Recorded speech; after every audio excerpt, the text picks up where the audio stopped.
How did three vastly different men lead the Allies to victory in World War II? Let's dive into the incredible story of Churchill, Roosevelt, and Stalin, leaders who shaped the modern world. In the 1930s, the world was walking on thin ice. Dictatorships were rising, and global peace was crumbling. Britain, the US, and the Soviet Union were distant, wary of each other, and focused on their own problems. It was like an awkward family reunion. Nobody wanted to make the first move, but the stakes were huge. Then, Adolf Hitler invaded Poland in 1939, plunging Europe into chaos. By 1941, Japan bombed Pearl Harbor, and the US entered the war. The Allied nations had no choice but to band together. Winston Churchill, the unyielding British bulldog who inspired a nation with his words, Franklin D. Roosevelt, the charismatic US president who brought industrial might to the fight, Joseph Stalin, the enigmatic Soviet leader whose Red Army became crucial on the Eastern Front. Talk about an unlikely trio. It's like putting a poet, a businessman, and a chess player on the same team. The leaders met for the first time in Tehran in 1943 to plan D-Day and the eventual defeat of Nazi Germany. Despite cultural and ideological differences, they united under one goal: victory. Each leader faced immense challenges. Churchill dealt with air raids and a drained economy.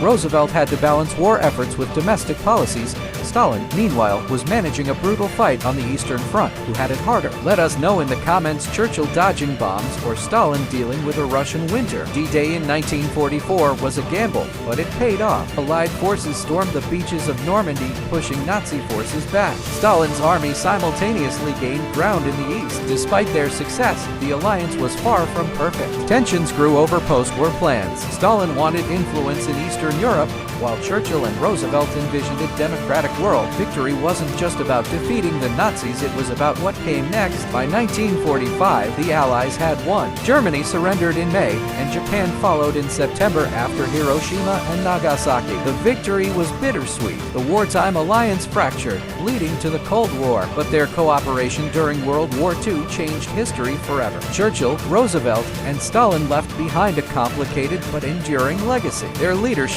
during humanity's darkest hours reminds us of the power and pitfalls of unity. What leadership lessons can we learn from these men? Share your thoughts below. And if you're fascinated by the untold stories of World War II, subscribe now for more incredible history content.